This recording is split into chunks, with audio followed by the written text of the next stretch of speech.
Welcome to r/MaliciousCompliance, where we share stories of people conforming to the letter but not the spirit of a request. Thank you, friends, for subscribing to the channel and for so many likes. The first story: new administrator violated our own written safety rules and loses $3.5 million. The second story: lawyer and paralegal I worked for were shady and dodging clients. I finally blew the whistle and quit. The third story: guy parks illegally, car gets towed, damages a vehicle and refuses to pay. Video surfaces which shames him, and he pays dearly to have it removed. And the first story is: violate written safety procedures so we don't lose $24 million? Nope. This happened about 15 years ago at a large manufacturing plant, at which I was one of 120 industrial electricians, and this happened in the department in which I was primarily responsible. These jobs pay upwards of $30 an hour, and I was making $34 an hour at the time. This was my career for decades before I retired last year. I now get a pension from them and fully paid health care. This wasn't just a run-of-the-mill job. This was something to take very, very seriously. I worked in heavy industry all my career, and I have all 10 fingers, all 10 toes, both eyes, and my hearing is comparable to a 35-year-old. I'm 63. Safety glasses, earplugs, and a fanatical paranoia about safety have served me well. So let's start the story. Our safety administrator retired, so a new guy started and decided to audit all the lockout-tagout procedures, LOTO, everywhere in the facility. This place employed 4,000 people and was over 1.5 million square feet, so it was a massive undertaking.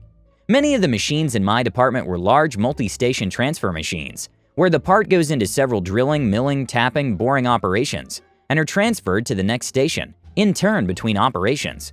Basically, the operator loads a raw part into it, and once it comes back around to him or her, it's finished. The cycle time for this machine was about 1 minute, and was a key part in expensive final products, costing upwards of $50,000 each.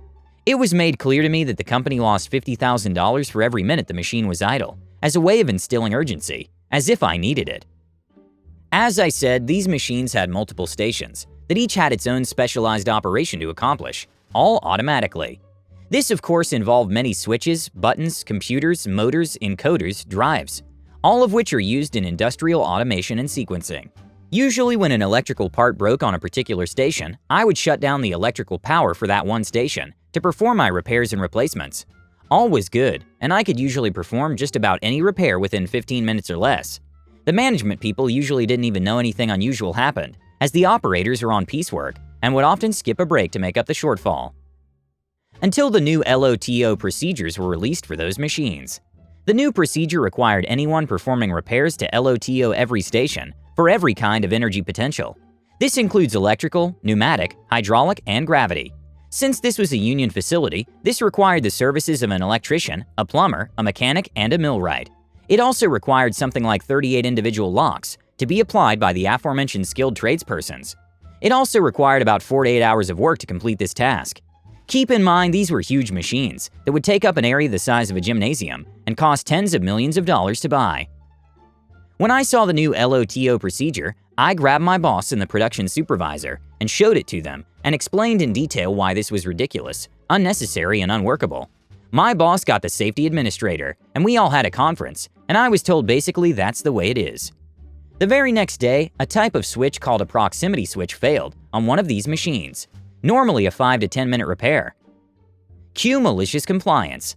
I dutifully informed the production supervisor that he lost his machine for the rest of the shift and half of the following shift. He chuckled and said, "Yeah, sure." I said, "Dude, I'm dead serious." I got my boss, told him I needed 38 LOTO locks, a plumber, a mechanic, and a millwright. He looked at me like I had 3 heads. Remember the conversation we had yesterday? It just got real. Show me why you need 38 locks. Okay, and I brought him to the machine, pulled the 10-page illustrated, notated, laminated LOTO procedures off the machine, and counted where each and every lock needs to go. 38, and I need the other tradesmen here as well. I figured the machine will be rendered safe by the end of the shift. Matt can do the repair, and another 4 hours to remove the locks and set the machine up to be ready to run by their lunchtime.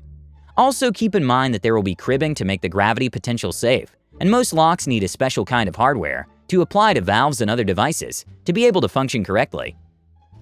Just fix it the way you usually fix it, my boss told me. Put it in writing, I said. "Just fix the D thing," was his unhelpful reply. "I think you need to give it to me in writing, or you need to get my union rep here. Those are your two choices. I'm not going to get fired over this." About this time, several men in suits and ties showed up to find out what the problem is, called into action by the production supervisor I previously mentioned. He and I had a great working relationship, and he knew what was going down, so he started making phone calls when I let him know his machine was broken. To make a long story short, an hour-long meeting was held, which included my union rep, after which I was provided written permission to make the repairs as I always had. The new safety administrator had been properly scolded and learned a lesson. Management learned to just let Wirenut do his job, and the machine was running 10 minutes after I received the paper. That was a loss of $3.5 million according to their math. It would have been $24 million if I had to follow their procedures to the letter. All new procedures were put in place, with much input from my colleagues and me. This was a test case for how the other 500 skilled tradespeople were going to be proceeding with the new safety guy, as they had also been provided with new ridiculous LOTO procedures. It just turned out that I was the first to have to implement them. In a union environment, the trade that applies to the energy source is the expert and is responsible for making it safe.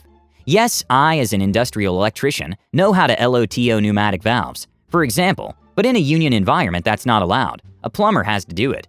I'm allowed to LOTO all the electrical cabinets and devices. Also, it was a huge machine that could actually be separated by station, but apparently the book says it's one machine, so everything has to be LOTO. The second story is, worked for a law office that dodged paying clients. I worked for a law office in a very well-known city. Think The Wire. I was working there right out of college with a grad degree, still trying to climb my way to my dream job. I started there in April and quit by June. At first, the paralegal was training me to be a replacement as a legal assistant. She struck me as someone who had trouble letting go of her previous position, but that was the only thing that I noticed at first. She would be very chatty, telling me how great I was, how lucky they were to come across me, etc. I noticed there was tension in the office with her and another admin, but I always chalk that up to history between them, stuff I don't want to get in the middle of as the new person. Well, I quickly found out why there was tension. The paralegal I worked with was cruddy. The paralegal would sing my praises when I was alone with her, but in front of our boss, the lawyer, she would tear me down. She even went as far as to sort the mail, while she was really just taking his court dates and hiding them. He missed several dates, and blamed me for not keeping track of his calendar correctly. Would often question my worth, and if he should really keep me on. Then the real fun began. I started getting calls from clients who were trying to get in touch with him. Clients who had given him deposits, but had received no further instructions or information. Certain people called multiple times a day looking for the lawyer or his paralegal. I was always told, "Tell them we're not in. Take their info and we'll get back to them." Several clients asked why this was the case every single time they called. I just kept doing what I was told. Our building had security on the first floor, and they would call our office to say we had someone there. If we had a client at the front, I was almost always told to lie and say they didn't have appointments, therefore they could not come up. One morning I had run off to the bathroom, and the other admin got a call about a visitor. She told them to come up, knowing it was someone that the lawyer owed money to. By the time the client came up, the admin and everyone else were nowhere to be found. I had to sit there and take the verbal abuse of this person who was irate about their money. I knew the lawyer was in his office, but he locked the door and wouldn't answer it when I tried to get him. Coward. I had to talk the person down the best I could, and they did eventually leave after about an hour. When the lawyer appeared, I was so angry. He just told me that he was on an important call and couldn't sort out her drama whenever she wanted. The lawyer was just as cruddy. I found out from the other admin that the lawyer had a DUI he was trying to hide from the bar and his clients. He was in financial trouble of his own. It got to the point where I just couldn't bring myself to go to work. I cried before I went and cried after I got home. I had no other job lined up. I had bills to pay and student loans that would come due soon enough. I was stressed out.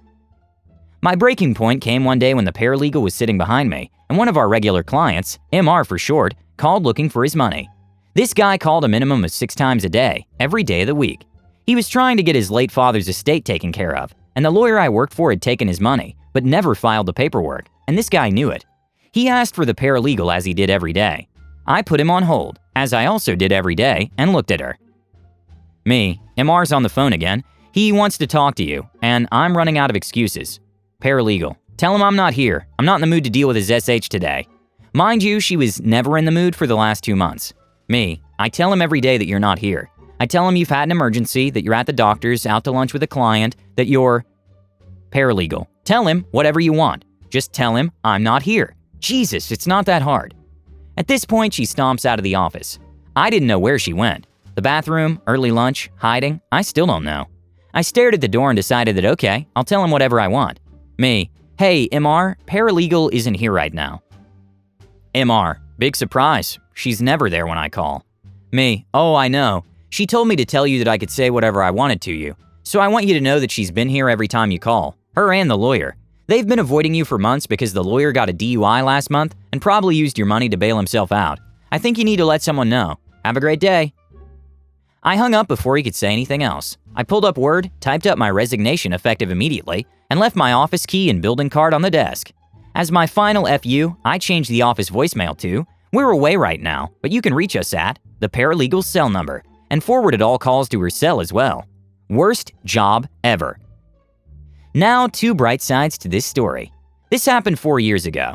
I left there and got a new job where I met my future husband. Although my career goals are up in the air at the moment, I have an amazing husband and a beautiful 8-month-old baby boy. Things happen the way they needed to, I guess. In my state, you can look up public court records. I looked the lawyer up recently, and a few months after I left, he was disbarred. He can no longer practice law in the state for holding client money, hiding criminal charges, and the list went on and on.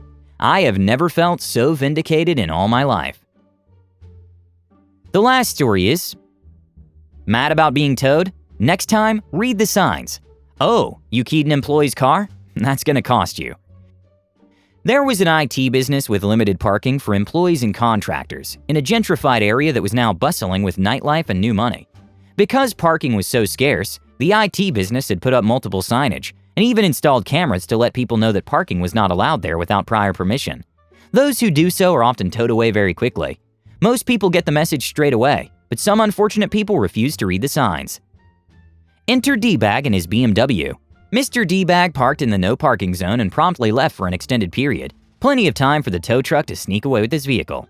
Now when this happens, you simply call the number already on the signs and pay a fee to get your car out. Because it happens so darn often, the fee is considerably lower than getting your car towed in other areas. The IT business does not make a cent from having cars towed. They don't care to allow parking at any time, day or night, because of the nature of the business. Mr. D-Bag doesn't care. He rings the tow company and demands his car back, and then promptly keys an employee's car after kicking the defenseless vehicle. Little did he know that while his vehicle was illegally parked, surveillance cameras captured the make, model, and license plate of his vehicle, along with his crime in the act. The IT company sent the footage to the police, who later visited the man at his home.